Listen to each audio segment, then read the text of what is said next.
And I think that's where AI does help you kind of step more into your strengths and spend more time doing the things that you are genuinely spectacular at.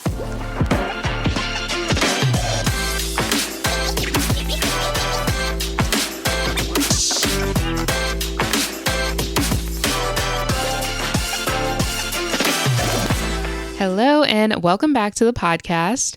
I have been super busy over the past couple of months. It's been a little crazy, but this is honestly like a perfect time to do this episode because we're going to be talking all about digital marketing, but also how to use AI to save time in your business. And I have been so busy that I haven't been able to spend as much time on my business as I would like to. So this episode was really important for me to hear.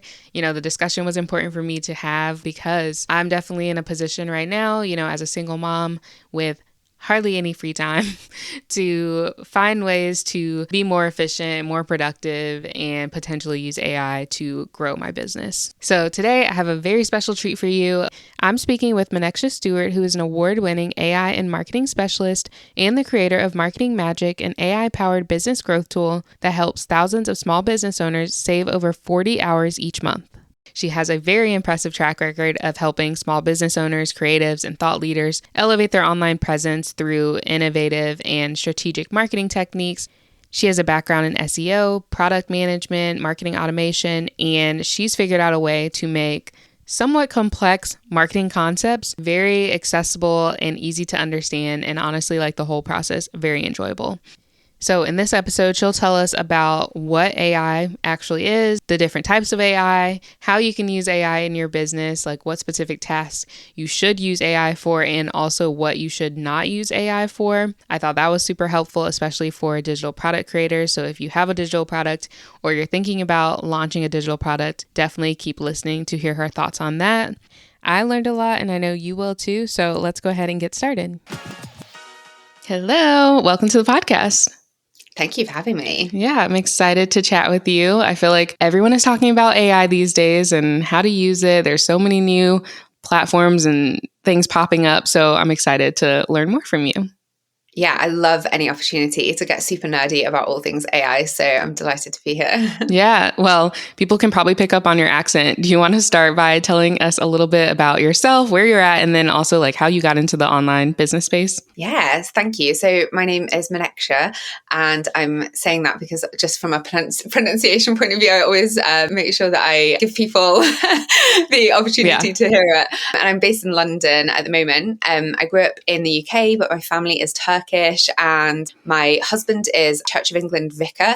So if you've ever watched Fleabag, which has gained popularity, especially over the pandemic, I always make jokes that he's the hot priest in our relationship. That's so funny. But yeah, so we've moved around the UK quite a bit just because of his job. And I started working remotely in marketing in 2005 as an SEO copywriter. And then when my husband started his journey, I went full-time working from home as a freelance head of marketing. So I've been doing that since 2016 was when I stopped working in an office completely, just was home-based. So my journey has kind of taken me through SEO, the sort of technical side of digital marketing, and then into more working with thought leaders and authors and content creators who've got a large body of work or a framework, people who've publish books, have podcasts, and are very much, thought leaders or people in the knowledge commerce space. And so the sort of years from 2016 onwards were really spent doing a lot of funnel building and the sort of messaging for evergreen content and content repurposing and things like that. So I've been around the online business space for a while, but when the SEO space started to change really distinctively, moving towards AI was around 2017. We started to see a lot more in terms of the changes in keywords and keyword research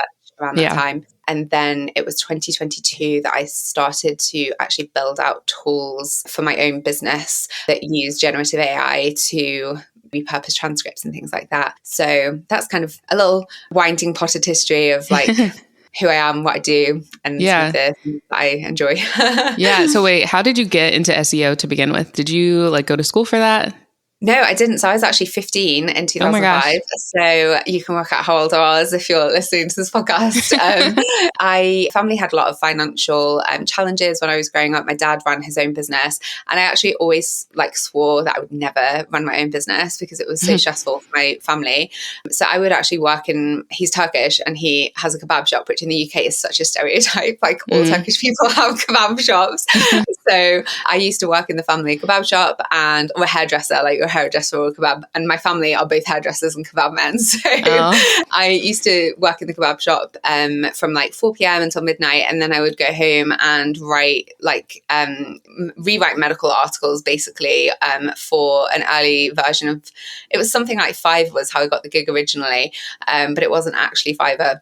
And I got paid $3 per article from this Polish marketing agency and was just rewriting sort of 600-word articles about all kinds of medical things that I had no business writing about because I was a 15-year-old who had not been to medical school. Yeah, that is incredible. Yeah, it's ultimately SEO back then was about keyword stuffing, and Google's algorithms thankfully got rid of a lot of that kind of content off the internet. But the reason for it was because it was being created by who knows who. Yeah, that's so funny. I mean, yeah, you could start this at any age, which is pretty cool. And you just taught yourself, which I feel is what a lot of entrepreneurs have to do, especially in the online space.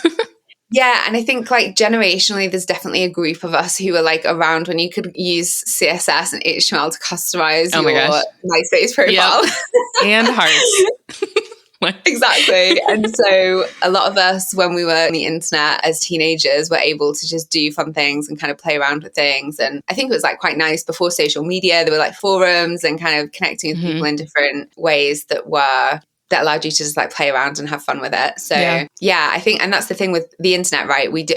I'm doing a job that didn't exist when I was born. It didn't exist while I was in primary school. It's something that's a relatively new piece. And a lot of the technologies that we're seeing with the internet are emerging and they're not things that we can necessarily predict. So I think I obviously had a slightly alternative kind of experience as an adolescent. It wasn't, it's not typical to work full time when you're 15, but I think that as we're going through education and we're thinking about schooling and education in general looks like the best thing that we can do for our children and the next generation is to really instill a sense of curiosity and adaptability, because a lot of the skills that we're learning now are not necessarily going to be relevant to specific jobs in the next 2 decades. But what is unchanging is our ability to adapt and learn and use some of our, core strengths and gifts applied to different areas. So I think that helps us to be a bit resilient to any changes that may happen as AI continues to disrupt industries for better or worse. Yeah, that's so true. And I didn't even think about it too. Back in the day, probably middle school, I was also building websites and doing all this advanced coding, which might be able to still do. I haven't tried, but I mean, I'm building websites now, my own website and, making updates and things like that. I'm so comfortable with that. So yeah, that little curiosity, go ahead and explore that, and especially encourage that for children, because you're so right. Things are changing.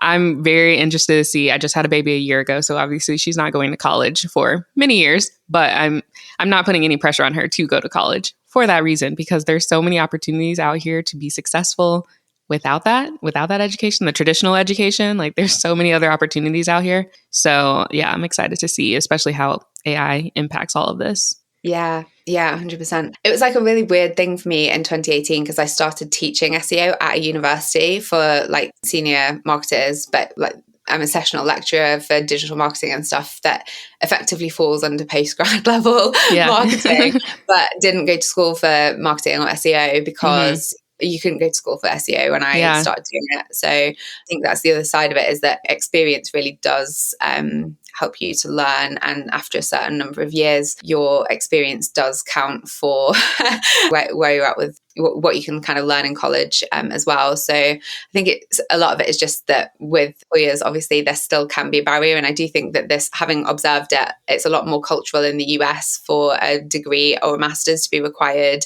in order to be considered for positions. In the UK, there's apprenticeship schemes and things that are a little bit more mainstream. So employers don't tend to, it might be a desired thing, but it's not usually required that you've been to college for whatever it is that you're applying for. I love that. Yeah. That's awesome. And I could probably do a whole nother podcast on that, because I feel like education in America, that's a whole other thing. But Yeah. So talking about AI, can we start by like laying the foundation with like definitions, the terms? Because you mentioned generative AI. I don't know if everyone knows what that is. So can you like explain some of the terminology that is in this space? Yeah, of course. So the reason that I specified generative AI, so generative is anything where it's like generating or creating content. So we can see generative AI in ChatGPT, and I'll talk more about the language models and stuff in a minute, but that's like the text generation. And then you've got other tools that are doing image generation. So generative AI refers to anything that's generating content. So anything that you can kind of interact with in that way.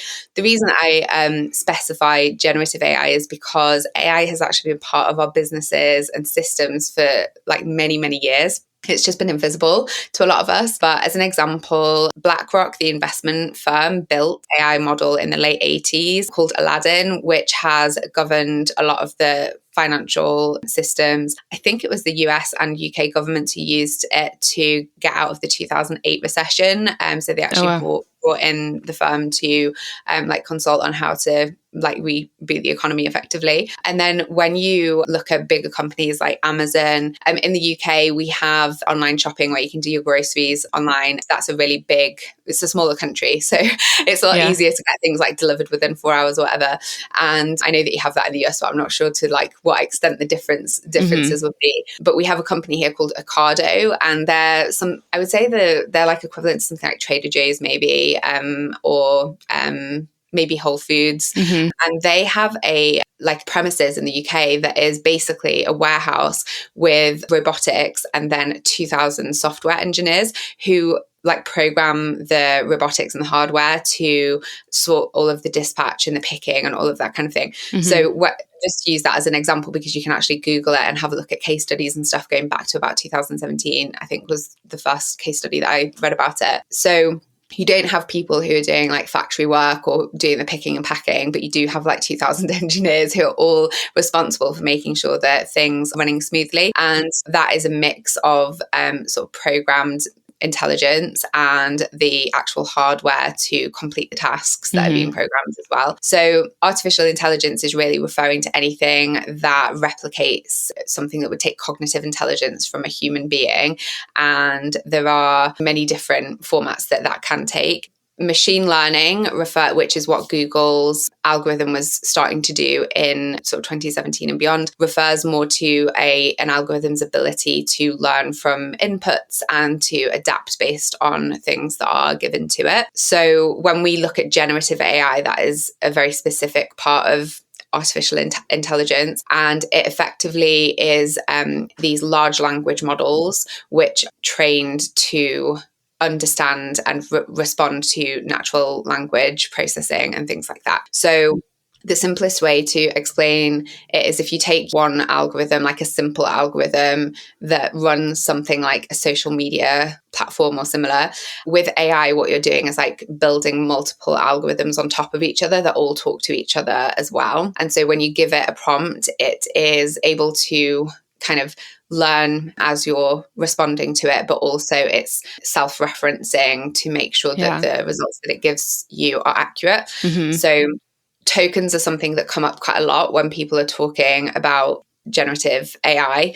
And if you use something like GPT from OpenAI, you can actually pay for tokens and you get it's like 1 million tokens for $15 or something. And with that, you can generate 300,000 words or something ridiculous. It's like a lot of words basically. But the tokens referring to like really tiny fragments of words. It might be a couple of letters and different characters. And then when you submit a prompt to a large language model, so you're asking ChatGPT to do something for you, what you're giving it is a string of tokens. So you're looking at it as words or a sentence because you're a human. But the way that the algorithm responds to it is it's looking at the string of tokens.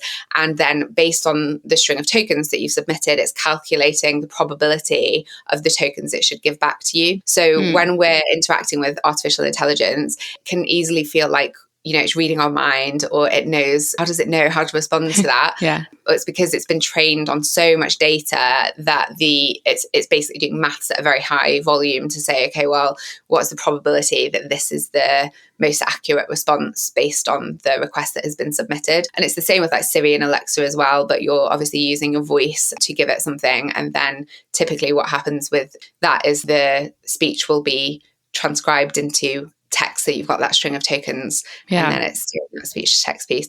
So it is ultimately probability, statistics, maths kind of happening behind the scenes, and it hasn't got consciousness, which is reassuring. Oh my gosh, yes. Yeah. We do not need the technology to come for us.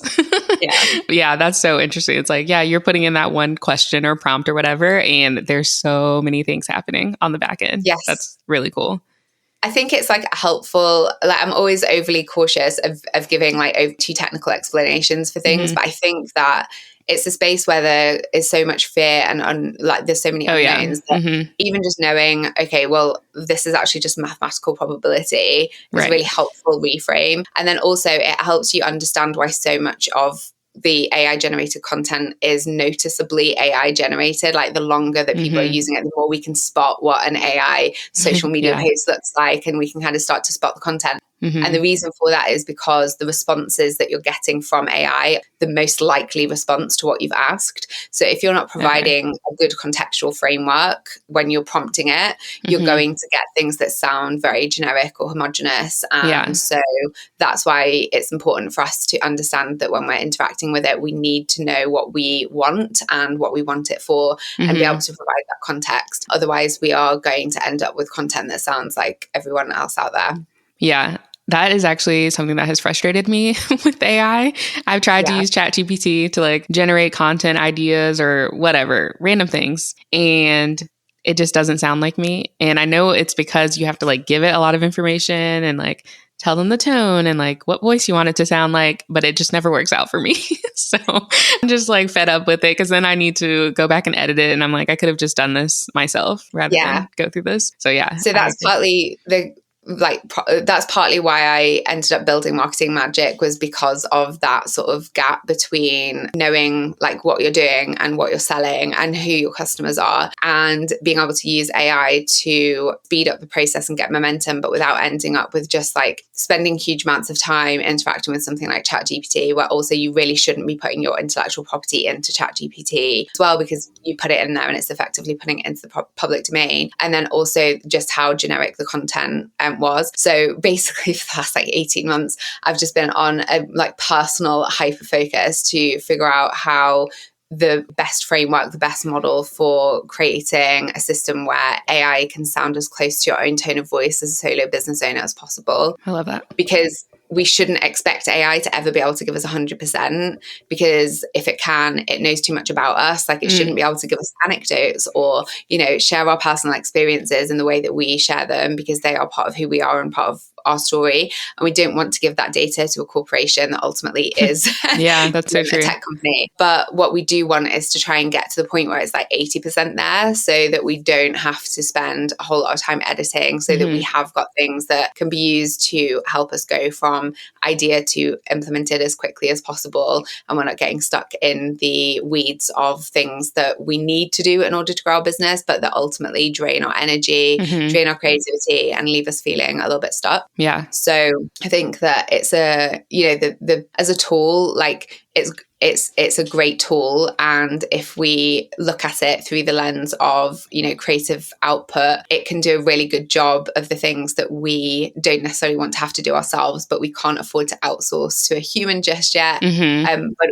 we do want to look at it as a tool rather than as something that has the potential to replace us, because it is ultimately really stupid if you if you aren't like really hyper specific. And I was making a meme the other day, and I like used Adobe's generative fill, and it just did like the total, like it was to extend like a statue down to give the statue legs, and instead of extending the statue, it just wiped the statue out and just replaced it with like sideways legs that looked like they'd been melted in a furnace. It was like honestly the weirdest thing. So even just interacting with AI a little bit like gives you comfort that it's not going to be able to replace creativity in full anytime soon. Oh my gosh, you said so much, and I'm like making all these mental notes of things I want to ask you now because there was just so much in that. So let's start with, first of all, I feel like a lot of people were hesitant to use AI at first. Well, I would say at first because I feel like over the past couple of years, things have changed. Like all of a sudden, everyone knows about AI, and I agree with you. I'm like, yeah, well, it's been around for a while. People just didn't realize it, I guess. So how has AI like changed digital marketing specifically, like over the past couple of years? Because I feel like it kind of just exploded. Yeah, so it definitely has. And I think that, so to answer the first question of like people being reticent, or the first part of what you said about people being reticent to use it, like it does intrinsically create a sense of risk to our security and threat to our security, because our society, and you know, this feeds on from what we talked about with education, but like our educational systems are designed to train us to be able to get the best, highest paying jobs possible. Where you go to school determines where you get into college, and where you go to college determines where you can get a job, and where you get a job determines how much you can get paid and where you can live, and then where your children can go to school, and all of those things. So when we have something like AI that fundamentally threatens our ability to be the fastest or know the most or be the smartest, it can feel like a really unnerving thing, because our entire society is built around like, can you outdo the people around you? Can you work faster? Can you be smarter? Can you get more done? And so AI feels uncomfortable for people often because there is this unspoken threat that if you don't work hard enough or fast enough, we'll replace you with a robot. And ultimately that isn't true. It doesn't mean some people won't try to do it, but ultimately the technology isn't there yet, and you hope it won't be. Oh yeah. But we don't know what the future holds. But as far as the impact on digital marketing, it's been such a fascinating thing to watch unfold. Like, I love marketing. It's literally one of my, it's like I've turned my hobby into my job. I just like love watching stuff unfold on the internet. But there's been some just really interesting dynamics at play, because so OpenAI had investment from Microsoft. Microsoft own Bing. Bing is Google's second closest competitor. So when ChatGPT was first to market with generative AI, with the interface, it beat Google to market in terms of being able to interact with the AI language model. What we saw unfold in the like mainstream news was a bit of a PR war trying to slow people down from adopting AI. And if you look at all of the like fear-mongering headlines that happened at the start of 2023, a lot of them had Google or ex-Google employees behind them. And if you have worked for a tech company, even if you're an ex-employee, you still have equity often in as part of your remuneration package. Even if you're an ex-Google employee, you still have a financial interest in the performance of that company. So it's quite interesting just to see like a lot of the fear-mongering that was happening was actually coming from people who were behind. They were still developing the same technologies, but they just weren't as ready to launch yet. And so it was like they were trying to slow down consumer adoption process. And so Google obviously has been known for search, but if you look at ads, their ads, Google ads alone, bring in $265 billion in revenue a year for Google. So if you even take 1 or 2 percentage points away from their market share of search, they are looking at billions of dollars a week that they are losing in terms of actual revenue. And that's, you know, tech layoffs and stuff that have happened this year. So when ChatGPT integrated Bing as its search engine recently, it was like end of the year, start of this year. Oh, I didn't even know that. Yeah, it's like a relatively recent update. It's really fascinating because you can go to Statista and you can see Bing starting to increase its market share for search in the US. Oh, wow. And Google's about 89% search share now. It historically has averaged around between 92 and 96 at its peak. And Bing is now at 8 point something, which is the highest it's been for years and years. And it has grown hugely just during 2024 so far. Wow. So seeing some of those trends happen is really interesting because of the amount of power and influence that these tech monopolies have and how much they're really working hard to try and stay on top of it. And so what Google has rolled out recently in March 2024 is a big algorithm update that uses their spam brain algorithm to target generative AI created content. So it's going through websites, and anything where it's detecting AI has created it, it's removing it from its index to kind of penalize people using generative AI to create content and publishing on their websites. Now, you can still use generative AI, but you have to give it a contextual framework. Otherwise, it gets picked up by AI detectors. And so that has been one of the big projects that I've been working on in the last few months, is like, what does it look like to make sure that you can generate AI content, but it replicates your tone of voice well enough that it sounds like it was written by a human, and it avoids some of the sort of things that get picked up in AI detectors when you're creating content. Yeah. And so some of those challenges are an interesting one to look at, because it means that as far as search is concerned, the way that we're using some of these technologies to create our content needs to be considered for search engines and our content in general. But additionally, on top of that, we're seeing Google try to step up its like PR in other areas. So at the moment, it's doing a big piece on trying to be a privacy first browser. It's getting rid of third-party cookies, and it's really trying to position itself there. Ultimately, all that does is solidify Google as the place to go to for ads, because they've got so much first-party data that their ads will perform really well. And actually, Apple and Safari like beat them to that by a number of years. But that's an aside. So you can kind of see the repositioning happening, but ultimately it comes down to trying to gain market share back in other areas because they've lost ground elsewhere. And so ads is changing, and how ads data is passed from Facebook to Google and vice versa is going to impact like a lot of business owners. So all of these changes are happening, and it means that, you know, there's a sense of flux and change on the platforms that we've used to grow our businesses relatively easily so far, especially in the last 15 years. And with Google in particular, as they start to look at rolling out like generative search, where the top 3 results are taken and summarized into a 0-click. I just saw that like little AI summary. Yeah. And it's wild because it's taking the content from the top 3 results, but not giving a click or a visitor to any of those top 3 results. So the question then becomes like, why would you hustle to get to the top result in Google for these different terms if Google is not going to send you the visitor after you've put all of that work in and you've paid for content assets to be created for your business? So there's a lot of like hysteria in different pockets. Like everybody's got an opinion, but ultimately I think it comes down to like, if you're a business owner, the key thing that is important for you to have moving forwards is just real confidence in who your customers are and what you do and what impact you have, because regardless of how the internet changes, regardless of how platforms change, new platforms will come and go. If you know what your message is, who your customers are, what you're doing, it's easy for you to find your customers in terms of the channel, because the channel is just the tactic that you're using, but you know fundamentally who it is that you're trying to reach and what it is that you're wanting to say. And it's just the where that is the piece. So I think that we all want to just hold lightly the idea of being overly invested in one specific marketing channel, because it is going all in and paying thousands of dollars to optimize your Instagram account as an example, and then like weeks time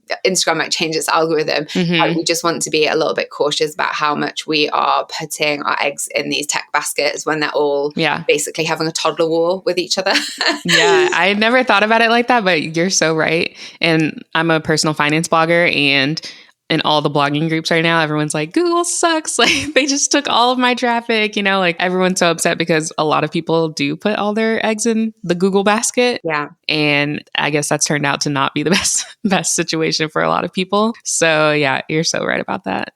But I don't know. We'll see what happens. But I think that if we let ourselves be too overly influenced by what could be, we distract ourselves from being able to respond in the now, because we ultimately don't know what's going to happen. Like, none of us can predict where we are now, and if we could, we wouldn't have put our content in the public domain on the internet, right? That's a lot of the outrage that is about AI, is the fact that it's taken stuff that's in the public domain and used it to train this model that is now worth literally hundreds of billions of dollars, and nobody gave their consent for their data to be used in that way. So what does fair use look like? And actually, for a lot of people, if they had known it would be used in that way, they wouldn't have put it on the internet.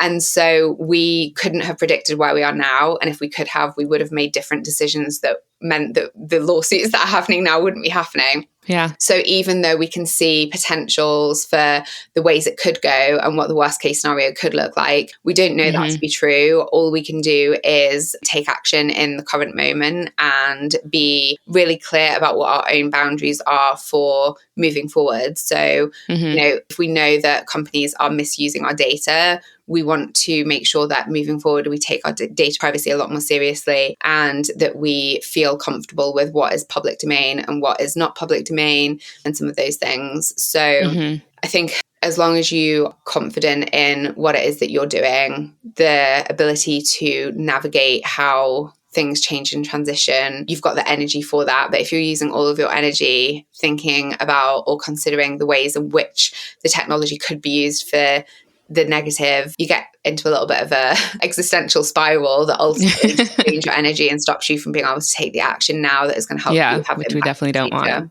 Yeah, that makes a lot of sense. So I guess speaking of the positives and the things that we should use AI for, most of my audience is made up of small business owners. A lot of us are like solopreneurs. We're doing this all on our own. And you mentioned earlier, like some people don't have the budget to outsource yet. So AI can be a great tool in that instance. So what are some examples of like the best ways to use AI? Yeah, so I'm going to use Marketing Magic as an example of like how I've built that out, because I think it is just, it covers the small business use case, right? I am a small business owner. I work with small business owners. I've worked in bigger companies and bigger businesses, and I just enjoy working with creatives and creators and small business owners a lot more. So it is really from a place of being a small business owner and understanding the small business space, that this tension of you have ideas and you know what you want to do, but the implementation is so draining that by the time you actually get it out into the world, like it's exhausting. You're exhausted. You're not excited about it necessarily as much anymore. And there's all these things that suck our time and energy. And when you layer on top of that, being a woman in particular, having children, the fact that the regular business space is designed for the male hormonal system, not the female hormonal system. And so like our energy levels fluctuate so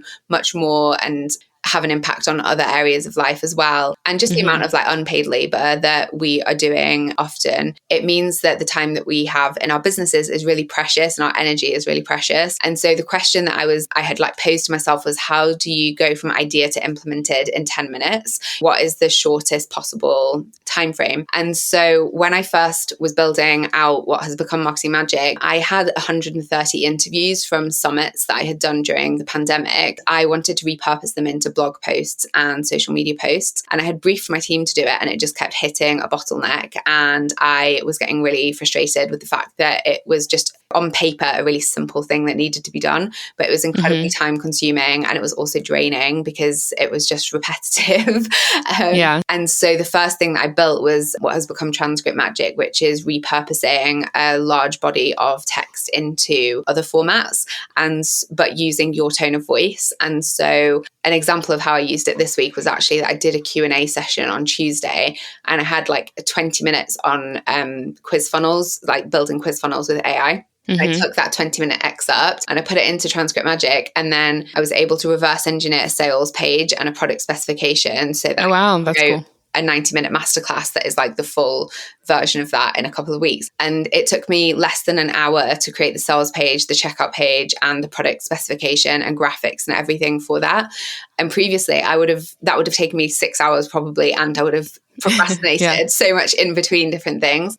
So it's things like, taking existing content and being able to like refresh or repurpose things, but also like sales pages as an example, or any kind of long form content where you know that it needs to be structured in a certain way, but it's just going to take you a real big chunk of time.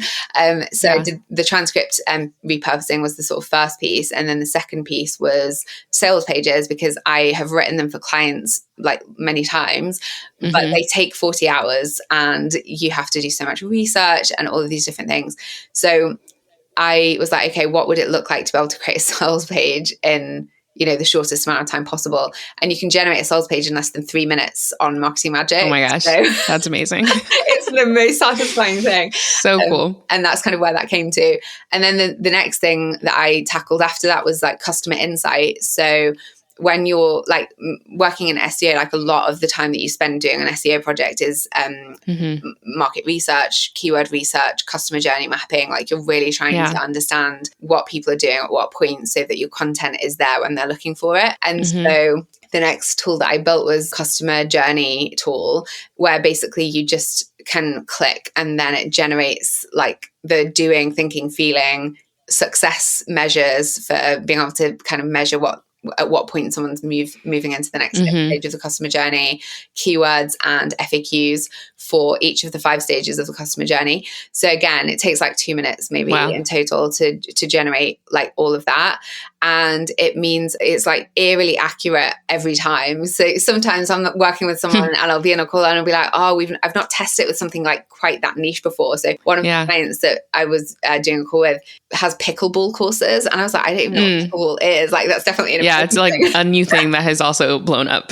Yeah. And so I was like, I'm not sure how this is going to go because it's like super niche, but it still was like literally so on point. So things like that would have taken 100 hours. And like that small business owners, like you're never going to pay someone to map out a customer journey because it's something that has such a typically long-term impact on like your business because you're you know, building out different evergreen content effectively to bring people in, that you're not going to spend that time doing it yourself necessarily. Or if you are, you're looking at like 10 hours of course and then maybe 20 hours minimum to just feel comfortable with this sort of basic framework. So things like that, where you're getting customer insights that ultimately can really help with how you position your content, what kind of content you're creating, without getting lost in the noise of doing hours and hours of interviews or getting lost in forums and doing research and kind of having to spend a whole lot of energy like filtering out what is important and filtering through the noise. So those are some sort of like practical examples of things. Yeah.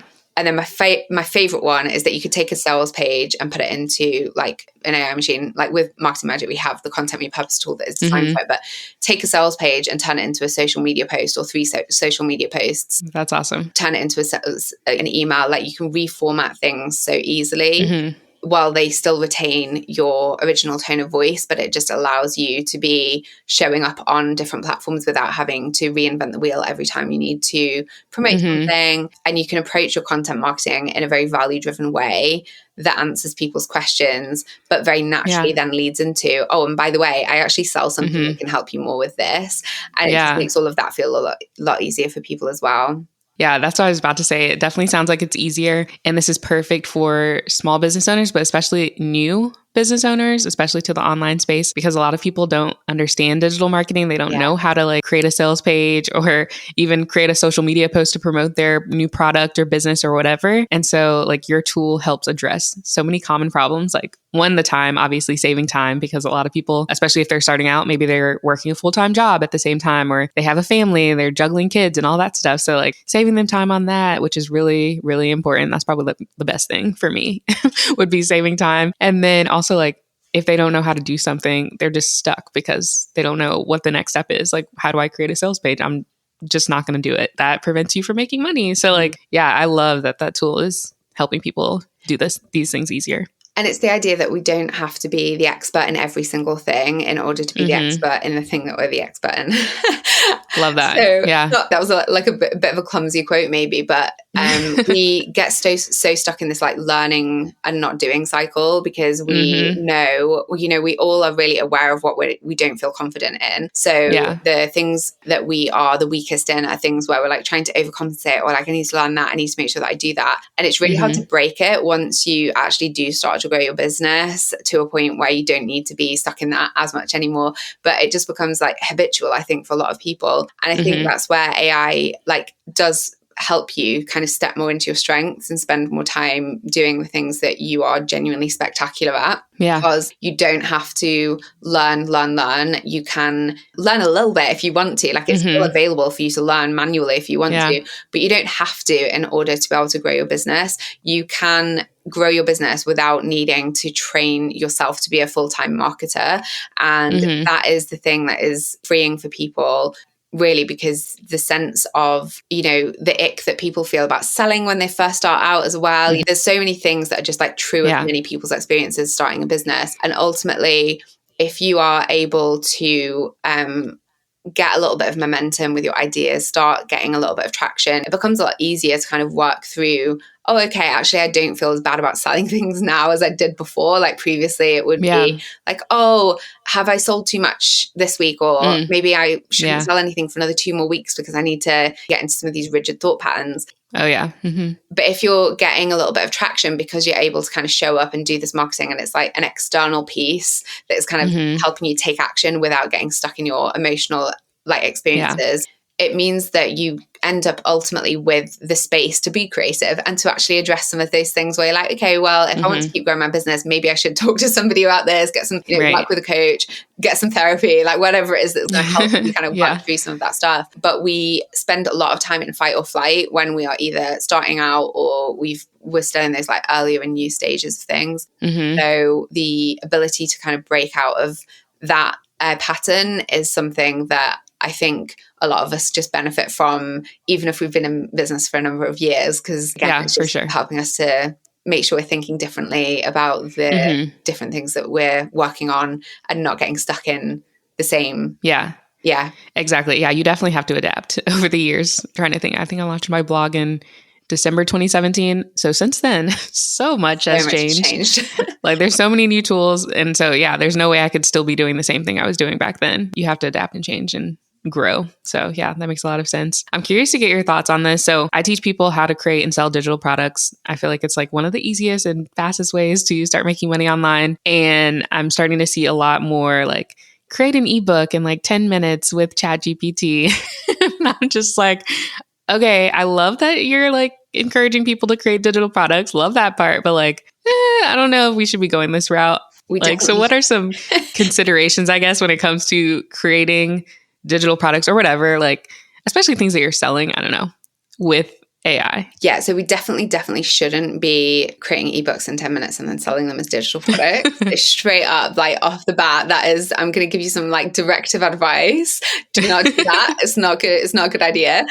She said it, not me. Yeah, exactly. I'm like, I always joke that SEO makes me very inclined to call a spade. Like very direct. Just like, I love it. But no, you really shouldn't do that for a variety of reasons. But one of which is that, and I was talking to Chandler from Lethal Legal about this on a podcast recently. And she was saying like the law is very slow to catch up with technology. So we don't know where things are going to go. But what we do know is that AI you can't copyright something that AI has created.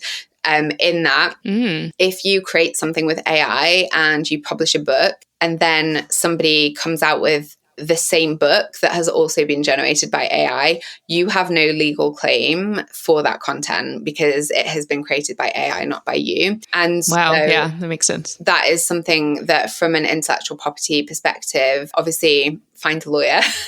I'm not a lawyer. I'm somebody who sees tech companies do whatever they can to get through legal loopholes before the law catches up and puts something in place that controls behavior. But just as far as the intellectual property side of things is concerned, that is something that you really want to be mindful of. The other side of it is that the reason people have adopted generative AI so quickly is because they can ask it contextual questions that help them solve specific problems without feeling like they are going to be faced with 16 million Google results and they're going to have to filter things themselves. So people are feeling really overwhelmed by the amount of content that is available on the internet, and it means that they're turning to AI to get these contextual answers that help them to get more specific input and advice. If we are creating things like an ebook in 10 minutes, we have not filtered any information there. Like it is literally just doing what your ideal customer could do, which is go to ChatGPT and ask it a question and then packaging it into something. But it's not necessarily going to give people a genuine transformational experience because you have not provided a good quality piece of information for them that is relevant to them. So you can do it in the short term, and it's a terrible, horrible business practice. And I really don't think that it's something that we should be encouraging at all. Yeah. It's not illegal to do it, but it's not good practice. It certainly isn't long term. And if you're doing things with AI and you're not putting that context through it, especially for things like your sales pages, your checkout pages, they will get excluded from Google's index and potentially have a really negative impact on your overall brand. So if you are looking for how to use AI to create your digital products, making sure that you understand exactly who your customers are, what problems they have, what they're trying to solve, having a deep understanding of them, and then using AI to create product ideas and make sure that you're filtering those ideas again through what about your customer. And you can get those additional insights from AI as well. You could absolutely create a digital product in 10, 20 minutes, but make sure that you're doing it through the lens of understanding who you are, what your customers are trying to do and who your customers are, and then making sure that you adding your filter to every step of the process is a really important part, and making sure that the end result is substantively created by you and that you have applied your own contextual framework to it, that you have edited it and made sure that it is written by you, because that's the only way that you have any actual copyright over it. Is if, that's huge. Been heavily involved in that process. So I think that if you're taking the approach of like you're trying to solve actual problems, help people meet actual goals, address actual issues, that's obviously what we all want to be doing when we're running our businesses.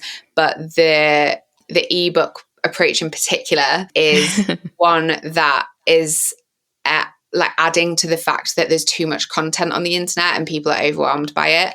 So how can you create context for your audience? How can you create context in your digital products? How can you help people take action and implement on areas that they're feeling stuck? Those are the things that are going to be long-term assets for your business and that are going to really help you to scale your income. It's not just about content anymore, and selling content is definitely a trend that is on its way out. I think that we're going to see more and more big launches having challenges when it comes to selling $2,000, $3,000 group programs where there isn't that one-to-one input because of how overwhelmed people are by the learning process and how much information there is out there. So we want to be creating context for people as much as possible and launching digital products that do that for people and that help people achieve ultimately a successful outcome for them is going to set your brand up for trustworthiness in the long term and make sure that your customers are sharing positive reviews and all of those things that are going to help you to continue to sell things even when Google has rolled out things and the law has changed and all of these things that are inevitably going to happen at some point. So those are just kind of a few thoughts around that side of things. Yeah. Well, I'm so glad you said that because that's definitely what I was thinking, but glad you had the information, especially from that other attorney. I'll have to find that episode so I can listen to it too. But yeah, I can send you the link, but Chandler's a really great conversation. So maybe a future podcast guest talking about the intellectual property side of things with digital products. So very cool. Awesome. Well, this has been great. Thank you so much. I've learned a lot. I know my audience will also learn so much from you. So the last question I always ask my guests is, what is the most important lesson you've learned when it comes to entrepreneurship that you wish you had learned sooner? Yeah, nice. Love that question.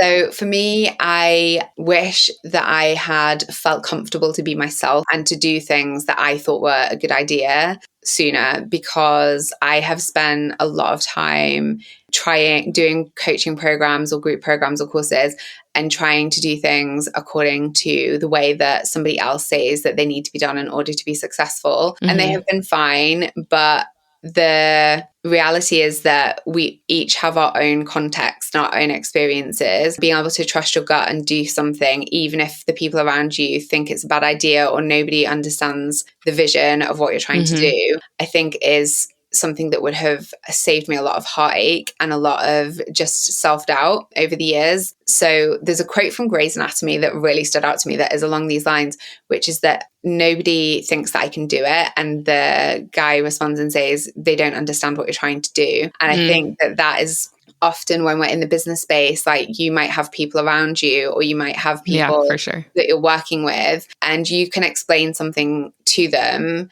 and they might say, I don't think that's a good idea. I don't think you should do that.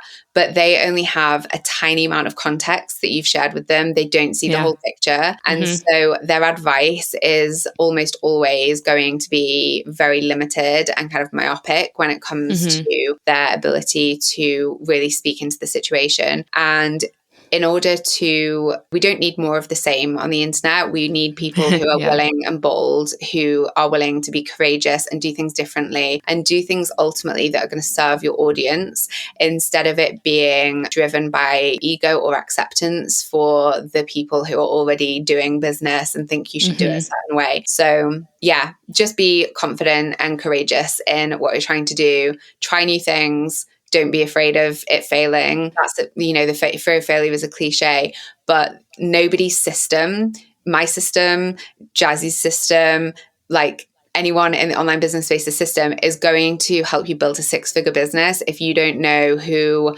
you're serving and what your mission is, what impact you have with your work, who your audience is, what they're trying to achieve. Like, all of those things need to drive your decision-making process. And you could do something that nobody has ever done before, or you could do something differently that people have done in a certain way before. Yeah. And if it is for your audience, that is the thing that is going to help you to see success. So go for it, and don't feel like you need to try and fit yourself into an online business box in order to scale and grow. Yeah. Oh my gosh. Love that. That was so good. I wish I had like sound effects and I could do like clapping and like mic drop. Love that. It's great. That was perfect. You've said it and like playing it in my head. I'm going to add it in post. Oh my gosh. That was great. Well, thank you again. Do you want to let everyone know where they can find you? Yeah, thank you so much. I've had such a nice time chatting with you as well. So thank you so much for having me. Yeah, so you can find me on like social channels. My full name is Menekse Stewart, and I'm the only Menekse Stewart that I've ever come across. I was saying to Jazzy that even in Turkey, Menekse is quite an unusual name. So easy to find me online because of that. Which is good. Yeah. And you can also get a free 7-day trial of Marketing Magic if you want to try out AI in a space that is safe. Like, we use a private API connection, so all of your data gets excluded from future learning AI language models. So if you don't understand what that means yet, because this is the first time you've thought about AI, don't worry, but just know that we take data privacy really seriously on our platform, and you can give it a try out, and it's really easy. You can literally get set up in about 60 seconds and start trying out sales pages and social posts and all that good stuff. So yeah, definitely about to do that. Yeah. So that's what I would say, is if you want to foray into the world of AI, it's a good place to start, because you don't need to figure out what to ask for in order to get some good results. Yeah. Awesome. Well, thank you so much. Thanks for tuning in to the First Hustle Then Brunch podcast. If you enjoyed this episode or learned something new, I'd love if you subscribed and left us a review. Another way to support the podcast is to take a screenshot of this episode and share it on your Instagram story. Tag me at First Hustle Then Brunch so I can repost it. Thank you so much for supporting the show, and I'll see you in the next episode.